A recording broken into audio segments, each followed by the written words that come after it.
Can you hear me? I can. Well, so How are this is you? excellent. Yourself? I'm doing well, thanks. Great. Yeah, enjoying this finally sunny weather that we have. It's been raining, raining, raining, so we're finally having a sunny day today. Please send something my way. Over. You got it. You got it. Well, Where are you at? well, yeah, exactly. Where are you? I'm in Idaho. Okay, you're in Idaho and I'm in Denmark. Oh, you're in Denmark now. For some reason, I was thinking that, and maybe it was an interview you had done even prior to, but I was thinking that you were in the States doing interviews. Yeah, no, I'll be in the States on the 28th of April. Okay, gotcha. Um, is it usually, how is the weather usually in Denmark? I've never actually looked into Well, that. I guess in reality the weather would be similar to East Coast in reality, and but it just feels like the winter, which is really not a winter, but just shitty weather, Yeah, just lasts too long. right, right. Just over it at this point. Exactly. Yeah, yeah. Well, thank you so much for taking the time to visit with me. I was really Oh, my excited pleasure. to chat with you. Mainly because you're just a fantastic lyricist. I remember in the 80s, every time when the Children Cry came on, I'd be, playing with my She-Ra action figures or whatever, and every time that song came on, I remember it felt like time stopped, and I was so drawn to it every time, and I didn't think much about it back then. I just remember it would make me really emotional, and it was just a video that I was always very, very drawn to. We always had MTV on. Um, and I never thought about it until I got older, of why that was, because in the 80s, the musical um outlet was so different than what you guys were doing. And so when I started listening to your solo music, I thought this makes sense. He's a singer songwriter because he is a lyricist. So tell me, first of all, where you get your inspiration for your lyrics, which I feel like is kind of an obvious question, but I'm still going to ask it. And second of all, how important the lyrics are for your music. Well, let me start by complimenting you on saying exactly what I was going to say. And the thing is, hindsight is 2020, and now we have almost the answers to everything. And I'm pleased that I don't have to say it first, but you said it that I mean, sort of in reality, as a music fan, when you said you weren't paying much attention to it, neither were a lot of other people. And in general, you know, the rock magazine, MTV, the whole spirit and feeling of the 80s, we're having a good time and not necessarily going too deep into are you making a point? Are you making a statement? Just shake your ass and look good, and that's what we're about. And that's fine. I wanted to be part of that too. I come to America because I was drawn by the combination of hard rock, but also incredible melodies and some phenomenal singers. In that case, I'm referring to people like Steve Perry and Steve Walsh from Kansas, Robin Sanders, Cheap Trick, and stuff like that, Eddie Money. Um, but the thing is, I come from a country of 5.5 million people. Probably back in the 60s and 70s, probably the first and most liberated country in the world, where we basically were kind of told the way it is. So I grew up with an enormous awareness of the world and everything around me. And of course, this is not to put anyone down in any way, but when I started White Lion and when I was hanging out with the guys and stuff like that, there weren't a lot of interest in anything besides hanging out, drinking a beer, sexual innuendos, and all this kind of stuff. And I always record on both sides of where I wanted, because I wanted to be part of the party, but I also wanted to say something. Mhm. And I had grown up on all these things that So first of all, even before I became a lyricist or songwriter, I never would drawn to that my life would focus around chasing girls and talking about sex. To me, it was it was a part of life when that chance, would show up and stuff like that. So, and to also add that when I started writing these lyrics, both record company and management and maybe a little bit of the band were questioning it. Hmm. Because on one side, you had David Lee Roth, who, you still don't know who he was talking about. You had Vince Neil, you had, Bon Jovi, you had Bret Michaels, and you already know what the whole song is in the song title. Hmm. So I find it interesting. You mentioned When the Children Cry. I always found it interesting that in 1985, for those who remember that time period, America was a very strong country Hmm. at that time. It felt like everything was just going really well for everyone. I understand, of course, it just wasn't. But Ronald Reagan was the president. Money was all over the place. It was booming, and it was very clear where America were in the world. And here I am sitting in my manager's house where I was living with my acoustic guitar, writing a song which is about 2023. Yeah. Yes. And I don't know. I don't know, but I wasn't going to sing a love ballad to that song. And, Mm. the words came to me sort of instantly as I was writing the song. So you had pushback because during those times, that's not what people were um listening to. I mean it's what we all needed, but but was it what the platform was at the time? Were you surprised, and was everybody surprised then when it had such huge success? Yeah, it's almost like the depth of the song has had its success later on, as now you mentioning it yourself, sort of the test of time. I think that When the Children Cry, maybe 50-50 became a hit based upon that it was the time when you release those kind of songs. Mhm. And I'm not necessarily sure of how many rock fans sat down and looked into the lyrics. Mm. And the record company did not want to release a song, and we pushed heavily for bringing that song out.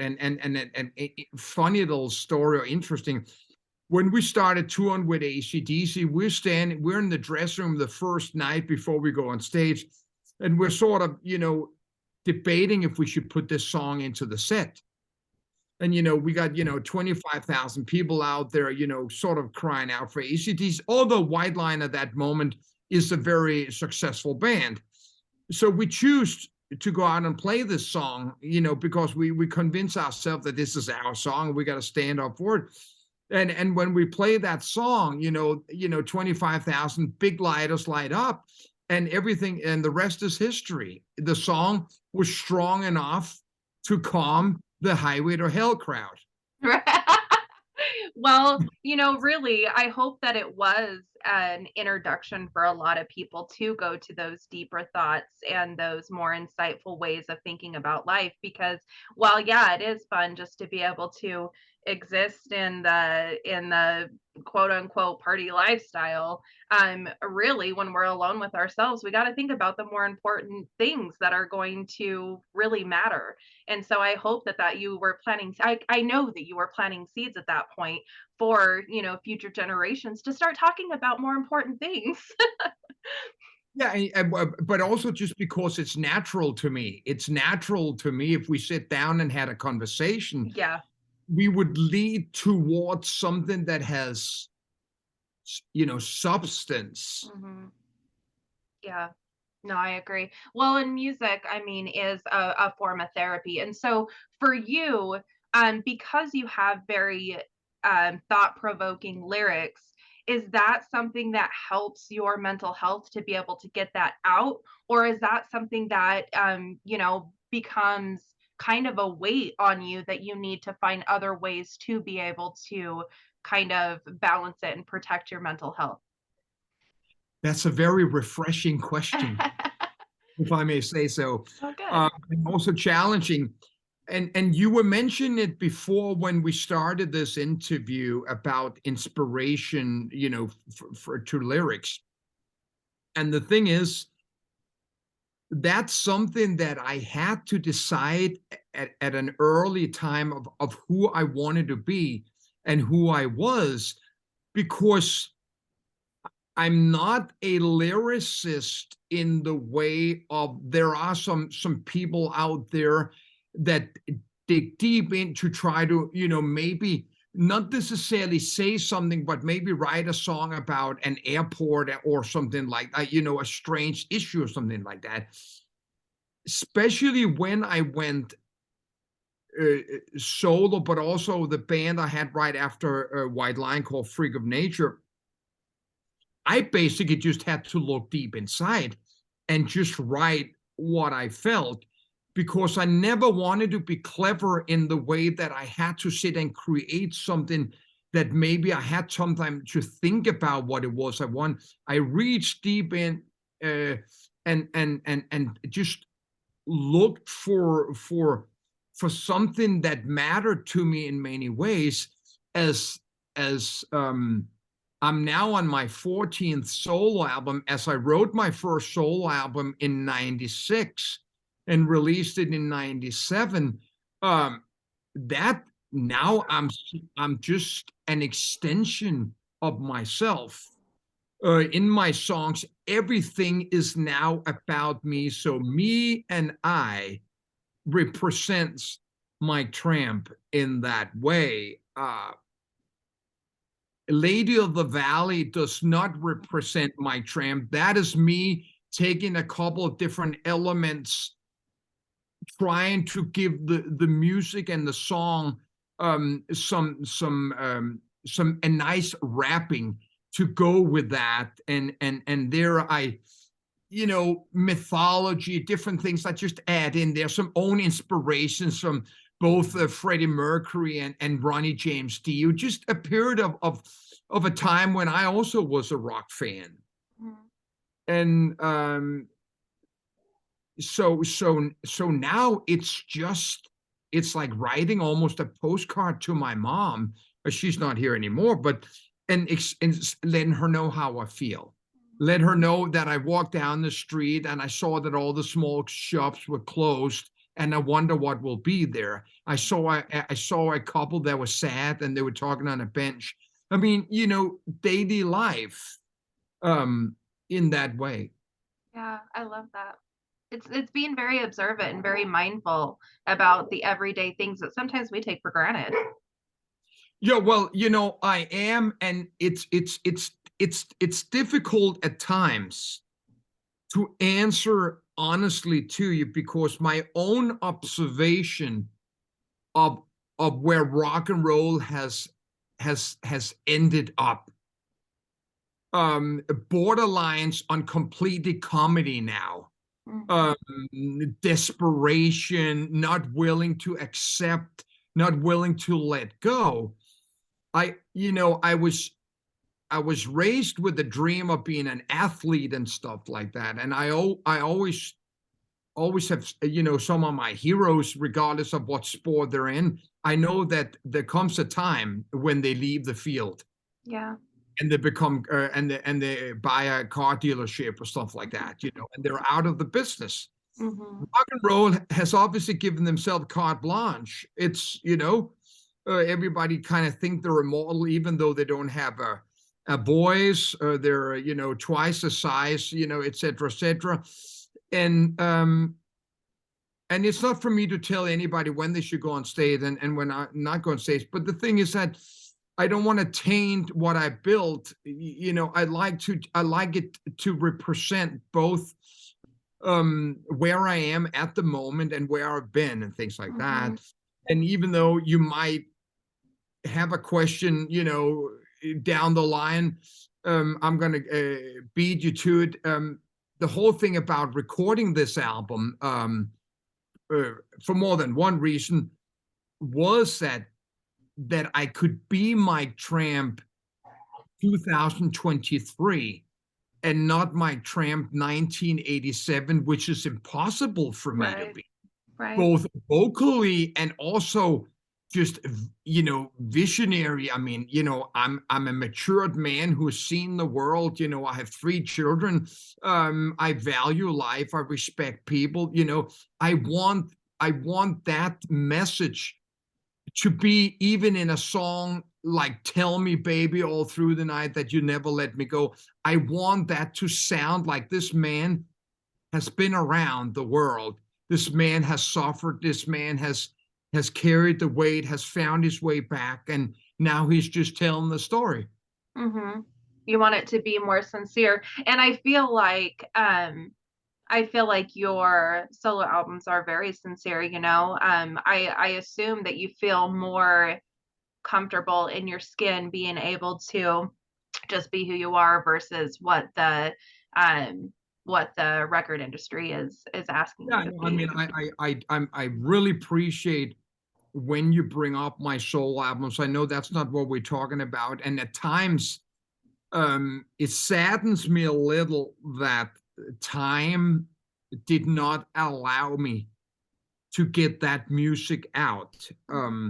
I feel it would appeal to a large American rock crowd that has grown up and built their own life, because a lot of that music has been inspired by my own heroes like Dylan, Neil Young, Springsteen, Tom Petty, Mellencamp, etc., and of course, myself.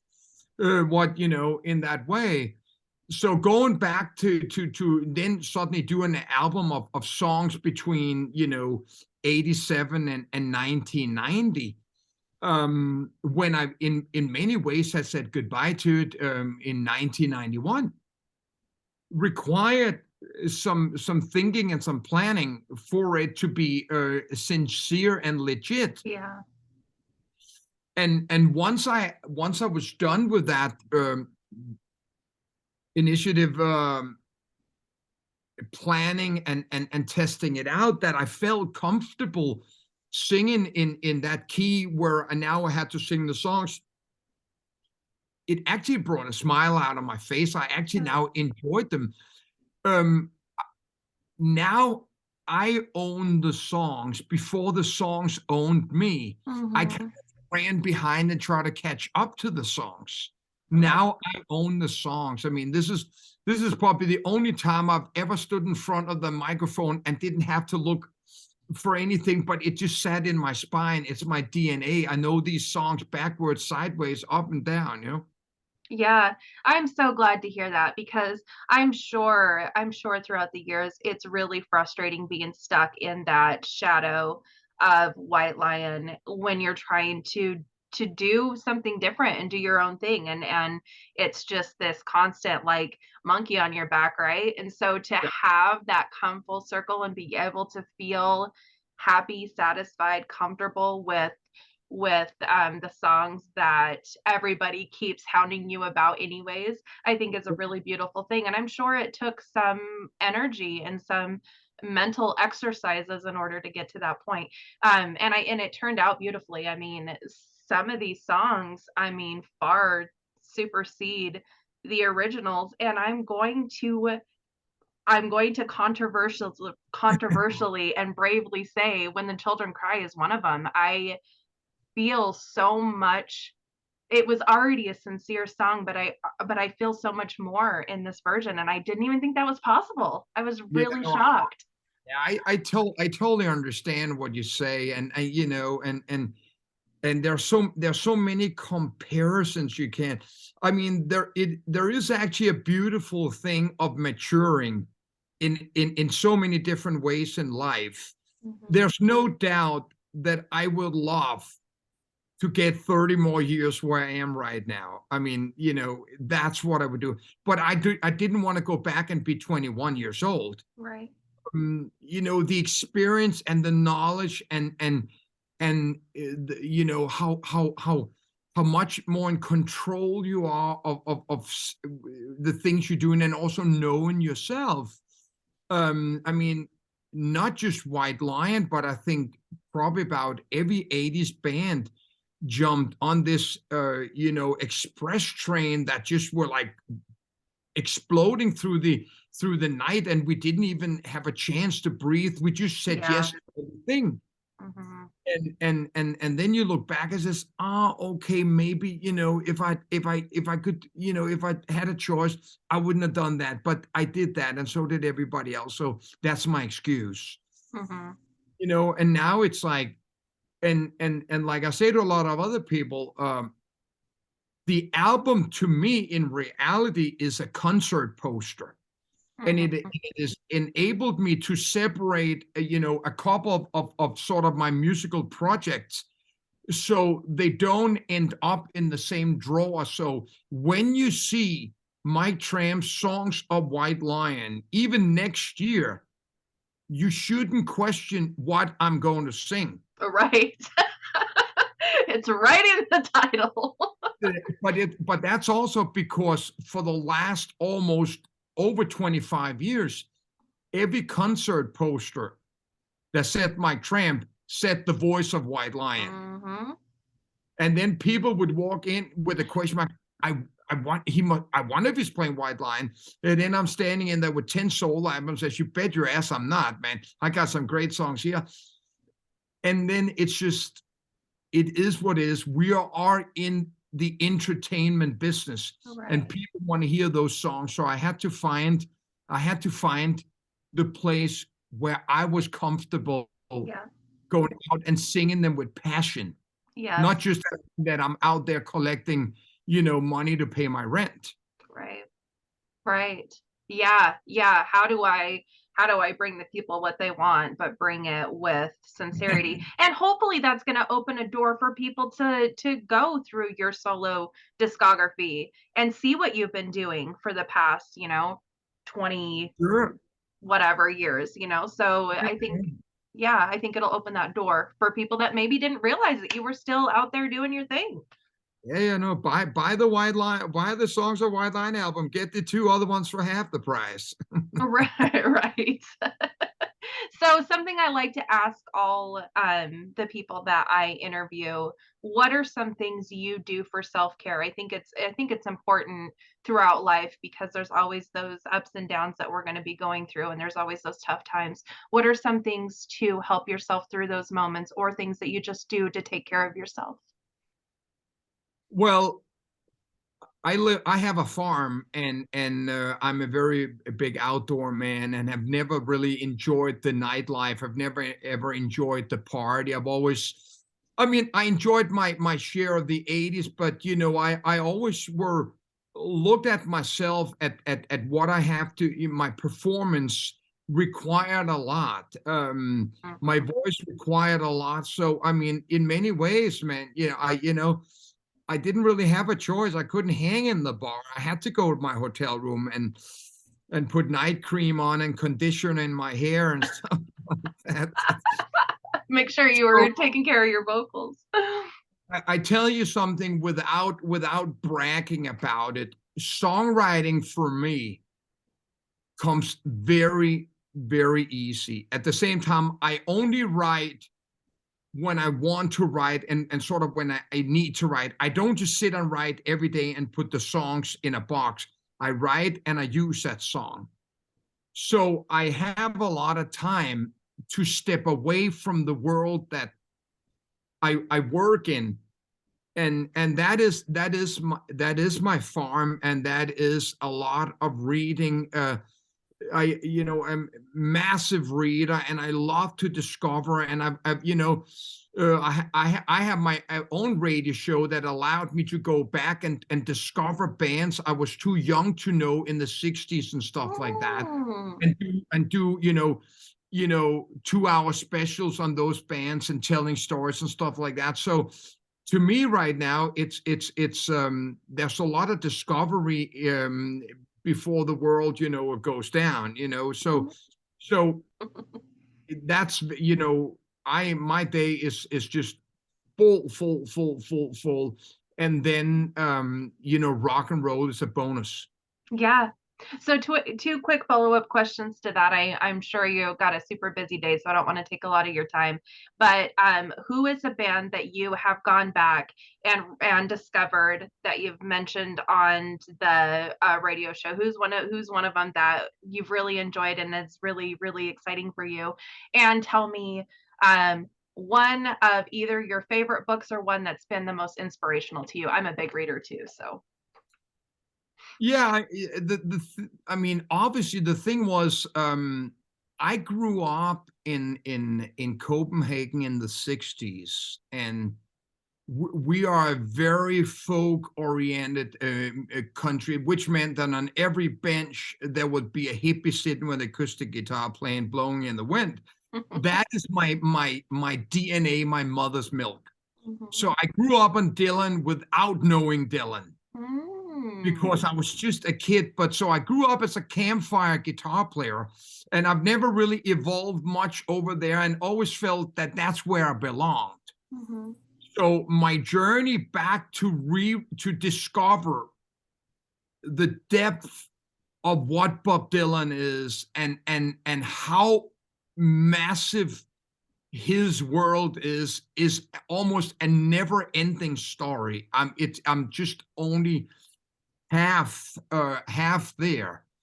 So like I said, I probably will never even get there, but it is phenomenal journey and really understanding. And sometimes I don't believe that this person is human. Yeah. And on the author, I mean, as a late teenager, when I started reading Stephen King, and that moment when that was my interest, of um, that I still follow him today. Of course, there's a limit of how much the book now does to me, except for Mhm. entertainment. For example, his Dark Tower story, with those 7-8 books, was phenomenal, stuff like that. But probably in reality, a very simple book, but also what I would call a masterpiece. The Grapes of Wrath, and Mm. um, it's actually just simple that I was reading this interview long time ago. It's probably over 20 years ago, about that, that Bruce Springsteen, which is another one of my musical heroes, was never a big reader, but then Mm. one of his girlfriends suddenly got him into reading, and by the time he came about Steinbeck's Grace of Wrath, it would be almost like the Bible to him, he would carry around. So first of all, as I read the book, um, it's a nice journey, because at that time I've already lived in America for 22 years, and I have a different connection to the words. But at the same time, I'm also discovering so many of Bruce Springsteen's songs in that book. So that became very, very, very entertaining. Hmm. And but then at the other time, also, like, I'm both uh, a scholar on 9/11. I probably have about 270 books on that, and it's something that I will take to my grave. It's something that never gives me any rest or peace. Mhm. I can't close my eyes believing that my eyes tells me something different than what the story tells me. Mhm. Wow, I didn't So, even realize there was that many. I shouldn't be shocked, but I didn't even realize there was that many books on well, it. neither does most people. Most people gave up on 9/11, 5 hours after. Yeah, So right. that's so stuff like that, it gives, really takes about. So whenever I return to the guitar or singing and stuff like that, I'm recharged. Yeah, right. So I will tell you, the 9/11 books I don't think would recharge me. I think I would have to recharge after reading those. But the other things I definitely understand. I'm not surprised you're diving into the whole Bob Dylan world, because you definitely have that same mind style, and singer songwriter style as well, so that doesn't surprise me. I've actually never read Grapes of Wrath, which is really crazy because I love classics. Catcher in the Rye is one of my favorites, which I get endless harping on for, but I think it's an amazing book.